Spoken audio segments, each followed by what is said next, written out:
Hey, what's up, everyone? Today, we're not simply recounting the statistics of a hockey player. We're embarking on a profound journey, peeling back the layers on a true titan of the ice. A figure whose remarkable stick and puck saga spanned decades, whose quiet contributions are forever etched onto the gleaming, most coveted trophy in all of sports, and whose unwavering, almost stoic dedication whispered volumes about the very essence of what it truly means to win. Forget the fleeting fame, the dazzling highlights. This is the deeply human saga of Edwin Walter Chadwick, a name that, at first mention, might not immediately ignite a spark of recognition in your mind, but trust me, by the time we unravel the tapestry of his life, you will not only know his name, but you will find yourself asking, why isn't this man's incredible journey a Hollywood blockbuster? This isn't just about slapshots and spectacular saves. It's about a relentless persistence, a profound, quiet triumph forged in the crucible of dedication, and a life so richly lived, so steeped in purpose and impact, that it almost effortlessly defies the usual, often superficial narrative of sports stardom. It's a story of a life played with grace, grit, and an enduring heart. Ed Chadwick was born on May 8, 1933, in the idyllic, quintessential Canadian town of Fergus, Ontario. Picture it, a place rooted deeply in agricultural heritage, where the rhythm of life was dictated by seasons, community, and hard work. Far from the bright lights of future fame, his early years were steeped in these humble, grounding values. Yet, even in this serene landscape, the undeniable magnetic call of the ice began to hum, a low, persistent thrum that would guide his destiny. He eventually grew up in Toronto, Ontario, a sprawling, vibrant metropolis that, to this day, practically breathes hockey. Here, the very air itself seems to vibrate with the energy of the game, and frozen ponds, transformed into makeshift rinks, served as sacred nurseries where countless dreams, including Ed's, began to take tangible shape. It was there, amidst the urban symphony and the fervent, almost religious hockey culture, that the ice didn't beckon him as a flashy goal scorer, the typical, celebrated hero. Instead, it called to him as a last line of defense, a stalwart, unwavering guardian of the net. He embraced the demanding, often solitary role of a goaltender, a rare, singular breed of athlete who doesn't seek the spotlight, but thrives under immense, unrelenting pressure, shouldering the hopes and fears of an entire team with every single puck that hurtled towards him. A subtle, yet fascinating detail. Ed was a left-catching netminder. This isn't just a technicality. It hints at a unique spatial awareness, an unconventional approach, and a distinct perspective he brought to the challenging, almost acrobatic art of stopping pucks.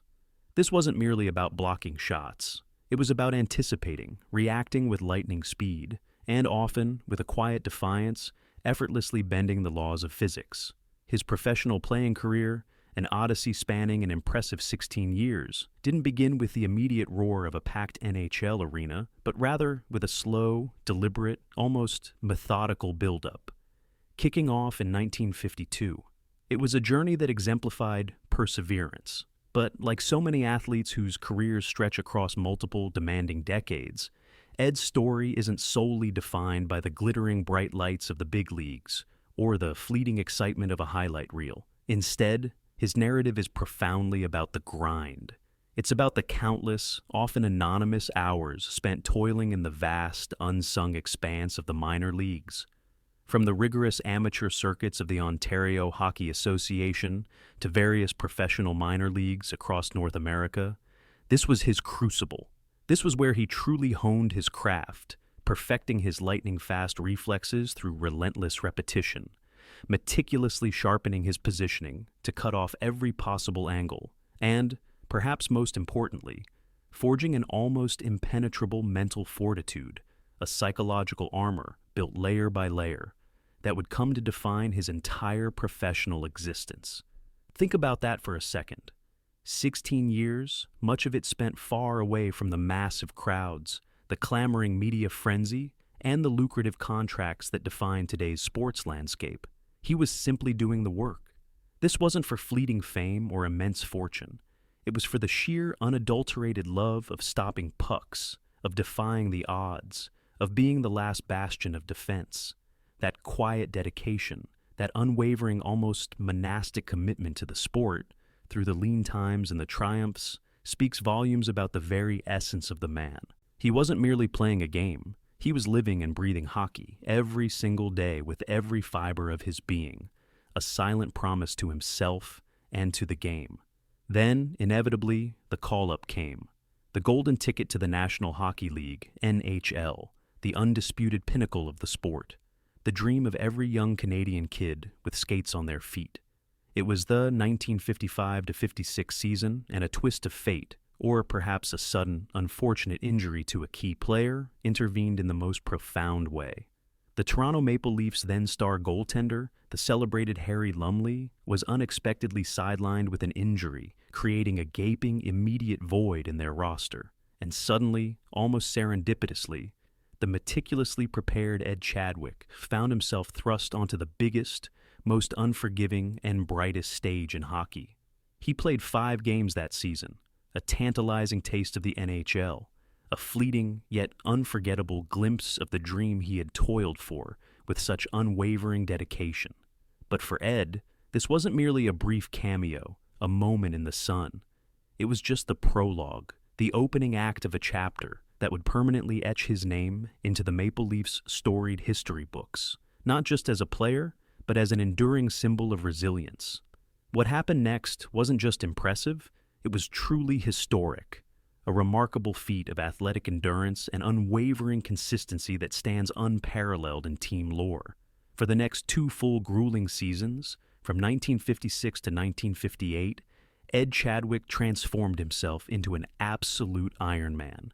He didn't just play, he endured. He didn't just participate, he became an immovable force. He played an astonishing 140 consecutive regular season games for the Maple Leafs. Let that staggering number truly sink in. 140 games. In an era before advanced sports science, before specialized recovery teams, before the intricate hydration protocols, detailed nutrition plans, and extensive load management techniques we see today, Ed Chadwick stood, unyielding between the pipes, night after grueling night, taking shot after brutal shot, game after demanding game. This wasn't just about physical toughness, though he possessed it in spades. It was about an almost unbelievable mental resilience, an unshakable will to perform, despite fatigue, pain, and immense pressure. It's a record that still stands proudly for the Leafs, a monumental testament to his incredible physical durability, his unwavering focus amidst the chaos of a hockey game, and perhaps a touch of that stubborn, indomitable, old-school grit that only the greatest goaltenders, those who truly define their position, possess. Imagine the sheer physical toll, the constant impact, the aches and bruises settling deep into his bones, the relentless, bone-working fatigue. Imagine the profound mental grind, the unceasing pressure of carrying an entire team's hopes on your shoulders for over 2 full, unbroken seasons, facing down legendary Hall of Famers and rising stars alike, knowing that every single mistake could be the difference between victory and defeat. It's an almost superhuman feat, a silent yet thunderous testament to his incredible resolve, his sheer, unyielding will to compete and protect his net at all costs. But as the sands of time inevitably shift in the relentless, unforgiving currents of professional sports, Ed's playing time with the Leafs began, as it often does, to dwindle in the following 2 seasons. The NHL, an ever-evolving, brutal arena, is a constantly hungry beast, perpetually demanding new blood, fresh talent, and younger, faster legs. He was eventually moved to the more developmental but still highly competitive Rochester Americans in the American Hockey League, AHL. While it was a step down from the absolute pinnacle of the NHL in terms of prestige and widespread exposure, it was most certainly not a step back in terms of his profound love for the game or his unshakable commitment to excellence. For many athletes facing such a transition, being moved out of the top league might have signaled the definitive end of the line, a clear, unspoken signal to hang up the skates and embark on a completely different path. But Ed Chadwick wasn't just any player, nor was he simply content to rest on past glories. His passion for hockey burned too brightly, too fiercely, to be extinguished by a mere roster change or a new league assignment. Instead, he viewed it as a new challenge, a chance to continue playing the game he loved, to continue honing his skills, and to continue competing at a high level. He did make one more brief, yet notable, return to the NHL in the 1961-62 season, playing 4 additional games, this time proudly wearing the iconic black and gold of the Boston Bruins.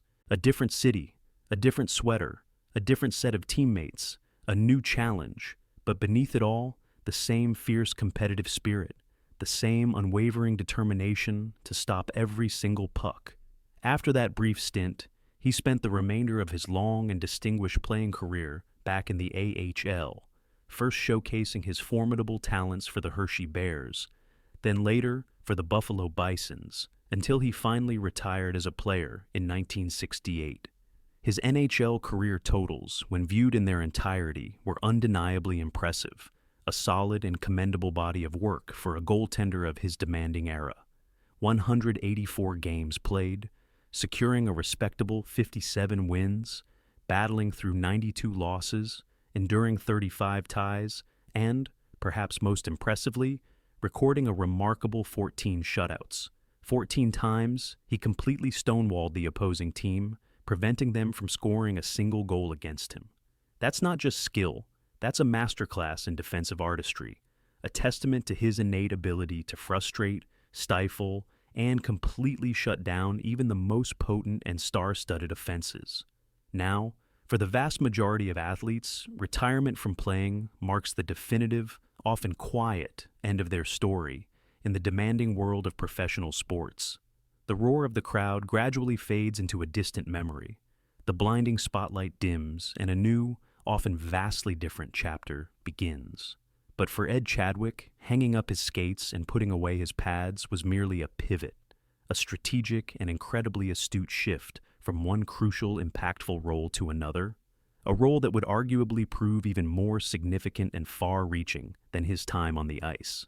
This is precisely where his story takes a truly fascinating, almost unprecedented turn, a turn that absolutely solidifies his place not just as a dedicated, iron-willed player, but as a true architect of hockey history itself. After officially retiring from playing, with decades of experience embedded in his very being, Ed Chadwick transitioned seamlessly and brilliantly into the demanding, often thankless, yet utterly vital world of scouting. And not just any scouting. He became a scout for one of the most iconic, dominant, and beloved franchises in the entire history of hockey, the Edmonton Oilers. Now, for those of you who know your hockey history, who lived and breathed the game in the electrifying 1980s, the Edmonton Oilers of that era were more than just a team. They were an absolute, undeniable dynasty. They didn't just win games. They reinvented, reimagined, and redefined offensive hockey with their unparalleled speed, breathtaking skill, and audacious, innovative creativity.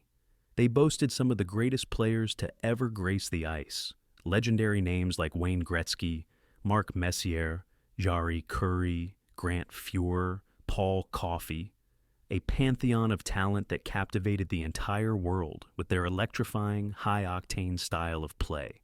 And behind the scenes, far away from the flashing cameras, the thunderous roar of the crowds, and the relentless media scrutiny, was Ed Chadwick. He was a quiet, observant force, a man with a discerning eye and an encyclopedic innate knowledge of talent, meticulously helping to identify, evaluate, and nurture the very players, the raw diamonds, who would build this unprecedented, unparalleled juggernaut. He dedicated an incredible, unwavering 19 years to the Oilers organization, a remarkable testament to his profound loyalty, his specialized expertise, and his unshakable commitment to a single, extraordinary franchise. Think about that longevity, that consistent behind-the-scenes contribution to one of the most successful sports entities of its time. In those 19 years, Ed Chadwick wasn't just along for the ride, passively observing. He was an integral, indispensable part of the machinery, the human intelligence network, that meticulously identified the raw talent and future stars, ultimately leading the Oilers to an astonishing 5 Stanley Cup championships. 5. The ultimate prize in hockey, the most coveted and revered trophy in all of professional sports, hoisted aloft not once, not twice, but 5 times during his profound and impactful tenure as a scout. His name, a tangible physical testament to his deep and meaningful contributions, is even proudly engraved on the Stanley Cup itself in 1985, 1987, and 1990. Imagine the immense pride, the profound satisfaction, the quiet joy of witnessing your meticulous work, your keen eye for potential, your tireless travel, and countless hours spent in cold, echoing arenas culminate in that ultimate gleaming glory. It's a subtle yet profoundly powerful form of immortality in the hyper-competitive world of sports, a lasting physical legacy that speaks volumes about his quiet yet undeniable influence. His entire career as a scout and coach, meticulously following his storied playing days, spanned an astounding 33 years in the NHL. When you combine his impressive playing career with his subsequent, equally impactful post-playing roles, Ed Chadwick spent more than half a century, an incredible 50-plus years, immersed, body and soul, in the sport he so deeply loved, a true lifetime dedication. This wasn't just a job for him. It was a calling, a lifelong dedication, a profound, almost spiritual connection to the very essence of the game that transcended mere personal glory or individual accolades. It was a life intertwined with hockey, from the frozen ponds of his youth to the greatest arenas in the world. But here's where Ed Chadwick's story truly transcends the typical sports narrative, where it paints a vivid, intimate portrait of a human being, not just an athlete or a respected executive. After his full and richly deserved retirement from the grueling, demanding, and often relentless world of professional hockey, he didn't just fade away into obscurity, nor did he simply rest on his laurels or retreat from public life. Instead, with the same quiet determination that defined his playing days, he embraced new passions, discovered new avenues for creativity, found new and meaningful ways to give back to his cherished community, and, fundamentally, new ways to live a full, meaningful, and deeply personal life. He became a remarkably skilled wood carver, transforming raw, inert timber into intricate, beautiful works of art with his own hands.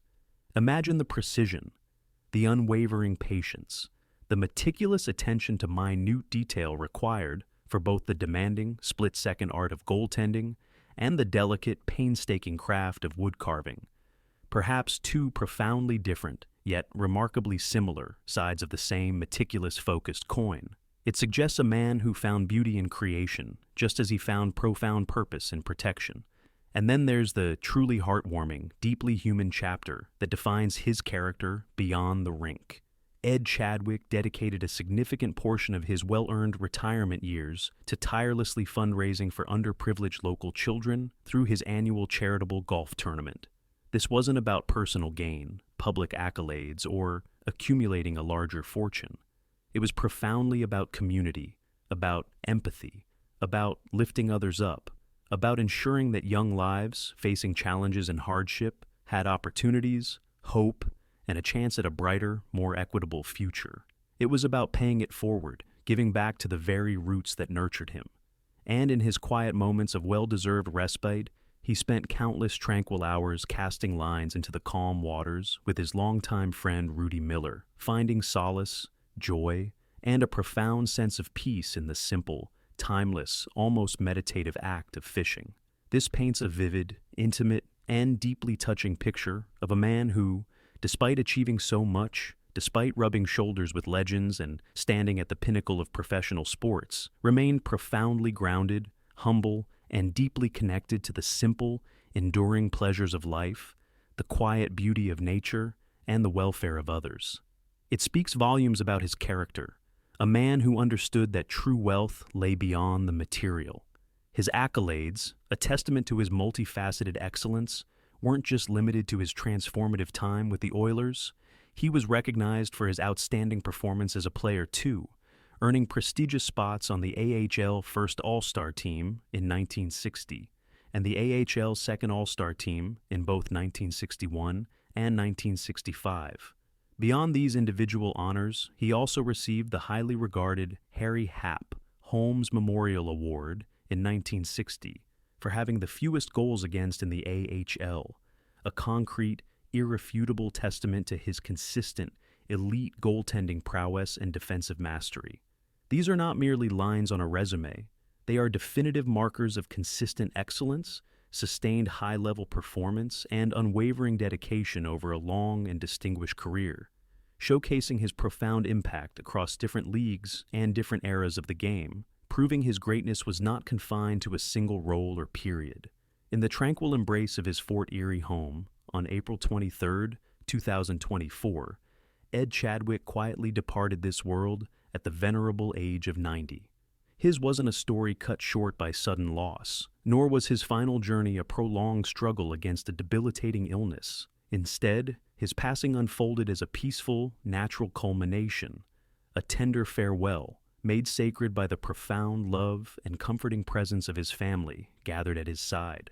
It was a dignified and serene, close to a life that had spanned nearly a full century, a testament to a soul rich with every kind of experience, every hard-won triumph, and an enduring legacy of deeply cherished connections.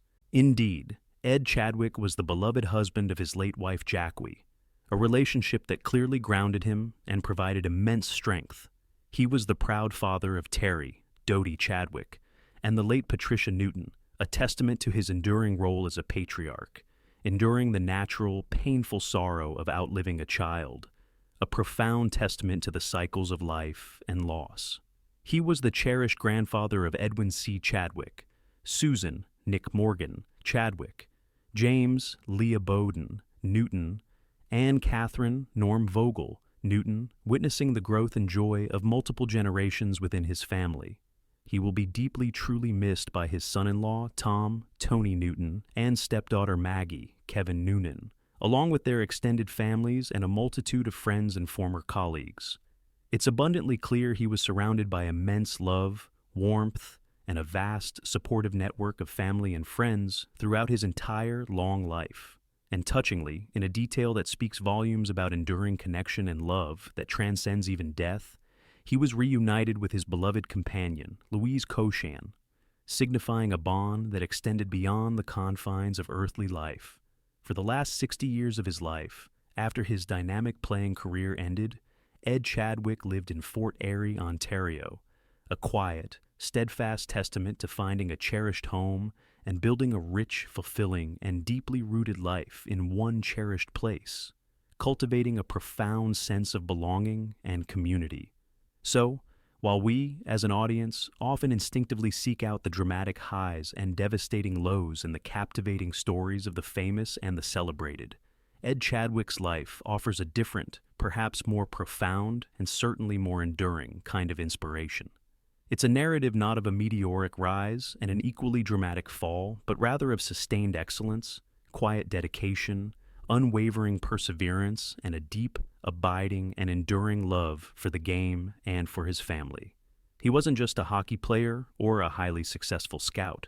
He was a steadfast, dependable presence, a man who left an indelible, positive mark on the sport he loved, and profoundly on the lives of those around him, influencing generations both on and off the ice.